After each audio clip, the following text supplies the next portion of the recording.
রমজান মাসে গুনাহ মাফের জন্য আমাদের কোন আমলগুলোতে বেশি গুরুত্ব দেওয়া উচিত? রমজান মাসে আল্লাহর কাছ থেকে মাগফিরাত লাভের জন্য সবচেয়ে বেশি গুরুত্ব দেওয়া উচিত তাকওয়া চর্চার ব্যাপারে। তাকওয়া চর্চা কি? তাকওয়া চর্চা হলো রমজান মাসে সকল প্রকার গুনাহ থেকে বেঁচে থাকার সংগ্রাম করা। আল্লাহ ভীতির চেতনা থেকে, যে আল্লাহ তাআলা রমজানে দিনের বেলায় পান করা, আহার করা, হালাল খানা, হালাল পানীয় এগুলো রমজান মাসে দিনের বেলা গ্রহণ করতে যে আল্লাহ নিষেধ করেছেন, তাহলে যেগুলো আল্লাহ নিষেধ করেছেন হালাল না, সেগুলো কত জঘন্য হবে। অতএব রমজান মাসে আমি সকল প্রকার গুনাহ থেকে, সকল প্রকার হারাম থেকে বেঁচে থাকার চেষ্টা করব। এটা হলো আমাদের কর্তব্যের অংশ। এটা যদি আমরা করি তাহলে ইনশাআল্লাহ গুনাহ মাফের সম্ভাবনা অনেক বেড়ে যাবে তাকওয়া চর্চার মাধ্যমে। দ্বিতীয়ত, আল্লাহর কাছ থেকে গুনাহ মাফের জন্য রমাদান মাসের যে সমস্ত আমলগুলো আছে, মাসনুন আমলগুলো আছে, সে আমলগুলোকে আমরা খুঁটে খুঁটে করার চেষ্টা করব। আমাদের একটা ছোট্ট ছোটি বই আছে, রকমারি এবং অন্যান্য অনলাইনে আপনারা হয়তো পেতে পারেন। বইটা হলো মাহে রমাদানের ২৭ আমল। এখানে নবী করিম সাল্লাল্লাহু আলাইহি ওয়াসাল্লামের সুন্নাহর আলোকে কোন আয়াত থেকে রমাদান মাসে করার মতো ২৭টি আমলের ব্যাপারে একটা ধারণা দেওয়া হয়েছে।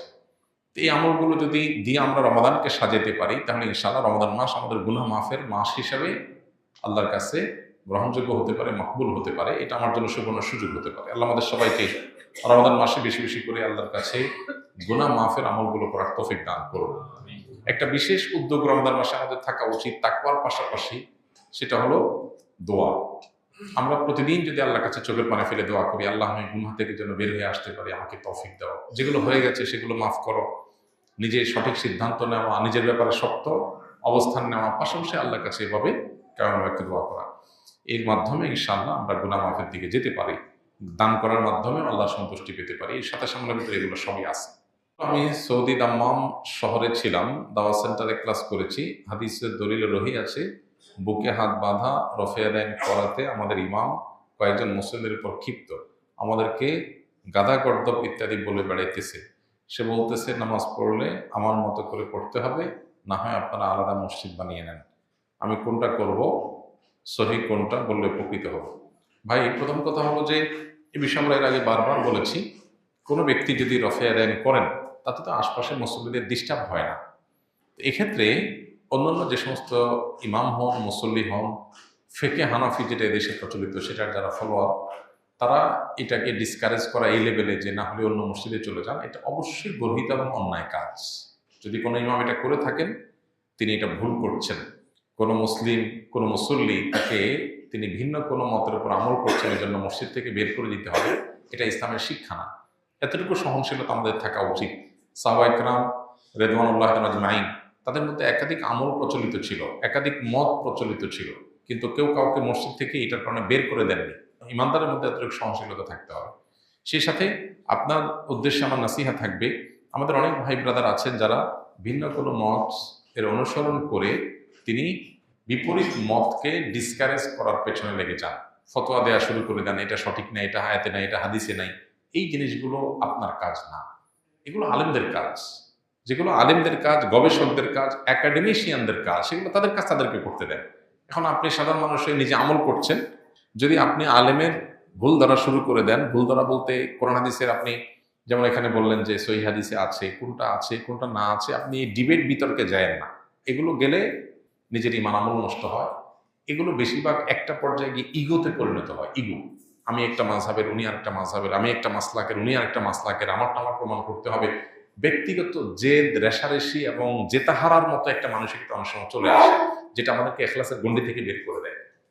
এই জন্য আল্লাহর ভয় অন্তরে থাকা উচিত। আমি যেটাকে সঠিক মনে করছি, আমল করছি, আমি চাই আমার অন্য ভাই সঠিকটার উপর আমল করুক, কিন্তু এই ওলামাদের, ইমামদের ইস্তিহাদগত বিষয়ে ডিসকারেজ করা, ভুল ভাল বলে বা আপনার ফতোয়া দিয়ে বা এটার বিরুদ্ধে আপনার ডিবেট, বিতর্ক উস্কে দিয়ে বা এই সমস্ত কিছুর পিছনে সময় ব্যয় করে আমরা বেশিরভাগ ক্ষেত্রে নফসের চাহিদা পূরণ করি, বেশিরভাগ ক্ষেত্রে আমাদের দিলের আকাঙ্ক্ষা পূরণ করি, বা আমরা ইখলাসের গণ্ডি থেকে অনেক ক্ষেত্রে আমরা বের হয়ে যাই।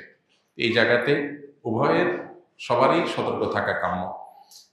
আমি তো মনে করছি আমি সঠিকটা করছি, কিয়ামতের ময়দানে জান্নাতে আমার যাওয়াটা হলো লক্ষ্য, সেখানে আমি পারবো কিনা, সেটা হলো গুরুত্বপূর্ণ প্রশ্ন।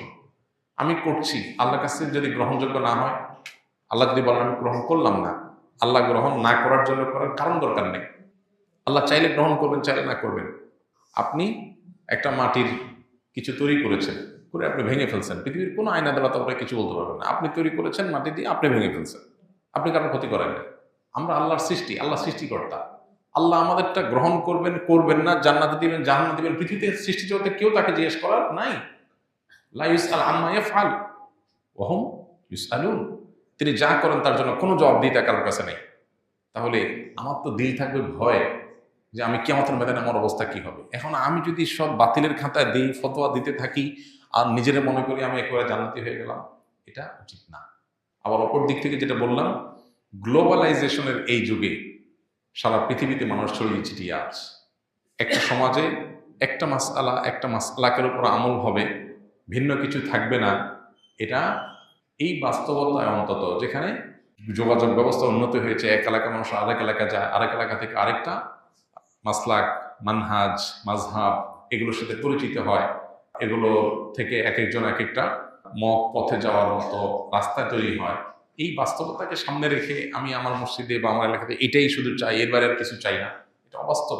আর বিশেষ করে মুসলমান আখলাক সুলভ না। অন্তত আমরা যার যার মতকে সঠিক মনে করি, সেটাকে আমল করব, এবং এটার পক্ষে প্রয়োজনীয় আপনার শর্ত শারাইত মেনে উসুল, মূলনীতি, প্রিন্সিপাল লক্ষ্য করে দাওয়াতও দিতে পারি, দেব।